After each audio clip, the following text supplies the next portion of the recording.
नमस्कार प्यारे बच्चों, हिंदी कक्षा में आपका स्वागत है। आज हम सब करेंगे कक्षा 6वीं की छठी की बसंत भाग 1 का पार नजर।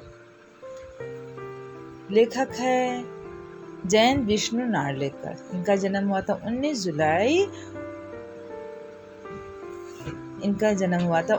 जुलाई 1938 को।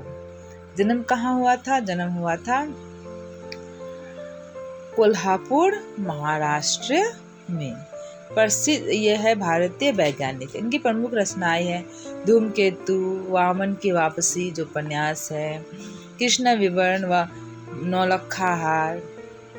अब विज्ञान कथाएं हैं अंतिम विकल्प, छिपा हुआ तारा, विस्फोट एवं यक्षों की देन।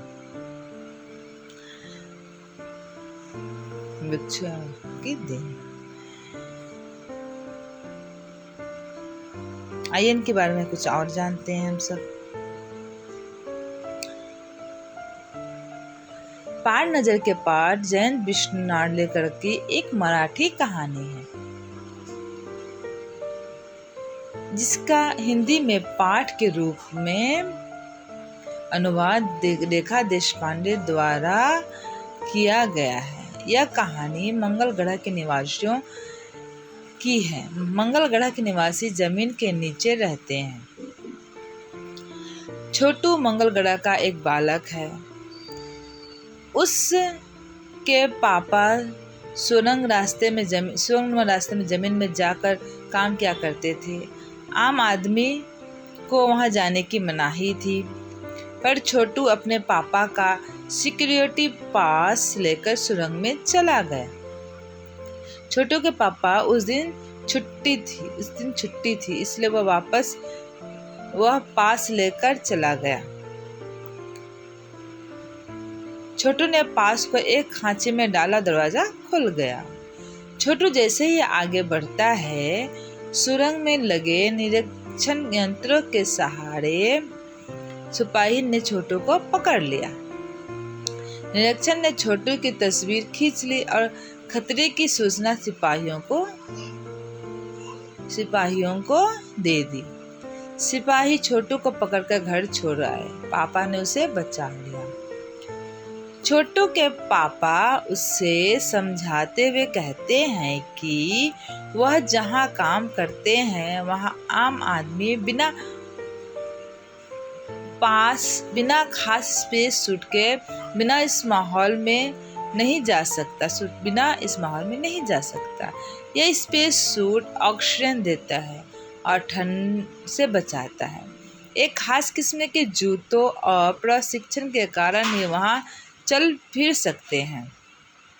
छोटू के पापा ने उसे बताया कि मंगल ग्रह के निवासी पहले जमीन के ऊपर रहा करते थे, परंतु सूरज में परिवर्तन के कारण प्राकृतिक संतुलन बिगड़ जाने से जीव एक एक कर मरने लगे।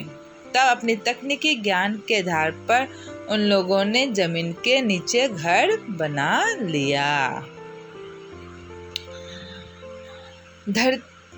धरती के ऊपर ले गए विभिन्न यंत्रों द्वारा वे सूरज की रोशनी और गर्मी का इस्तेमाल करते हैं।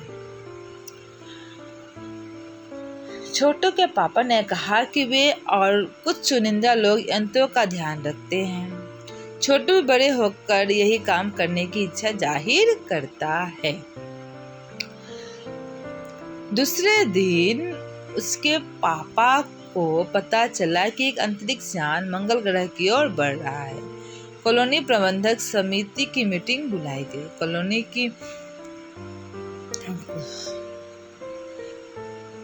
कॉलोनी की सुरक्षा की पूरी जिम्मेदारी नंबर 1 पर थी।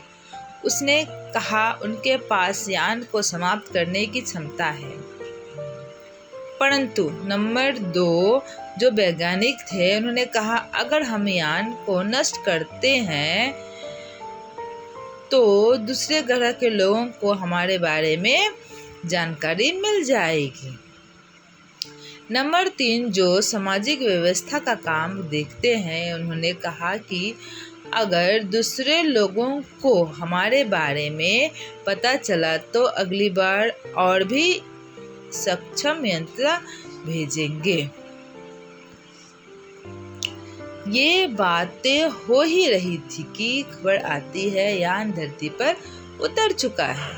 छोटू पिता के साथ कंट्रोल रूम आया।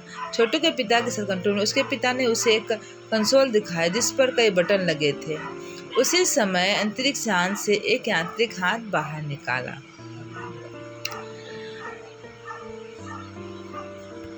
सभी उसे देख ही रहे थे कि अचानक छोटू ने कंसोल के एक लाल बटन को दबा दिया, जिसे खतरे की घंटी बजी और उसके पापा ने उसे एक थप्पड़ लगा दिया।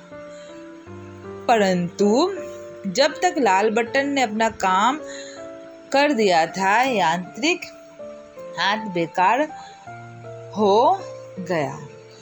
कुछ दिनों बाद पृथ्वी के अखबारों में खबर छपी कि नासा के तकनीशियन ने रिमोट कंट्रोल के सहारे वाइकिन को दुरुस्त कर दिया है और यांत्रिक हाथ मंगल ग्रह की मिट्टी के नमूने एकत्रित कर रहा है। पृथ्वी के वैज्ञानिक मंगल ग्रह की मिट्टी के अध्ययन द्वारा यह पता लगाना चाहते थे कि मंगल पर जीवों का अस्तित्व है या नहीं। यह प्रश्न आज भी एक रहस्य है। यह रहा सारांश। अब पढ़ते हैं कठिन शब्दों के अर्थ। सुरंगनुमा, सुरंग जैसा।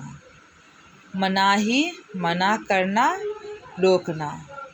चुनिंदा, चुने हुए। निरीक्षक, जांच करने वाला। संदेहास्पद, संदेह वाली, संदेहास्पद, संदेह वाली। खैरियत, कुशलता। लाजमी, जरूरी। प्रशिक्षण, ट्रेनिंग। ऊष्मा, गर्मी। अडिग, अचल, स्थिर। अस्तित्व मतलब होता है उपस्थिति। यांत्रिक, यंत्र का। दरखास्त, आवेदन, प्रार्थना। निरीक्षण, निरीक्षण, जांचना। उकेरना, निकलना। साहस, अचानक। वक्तव्य, भाषण। अज्ञात, जिसकी जानकारी ना हो।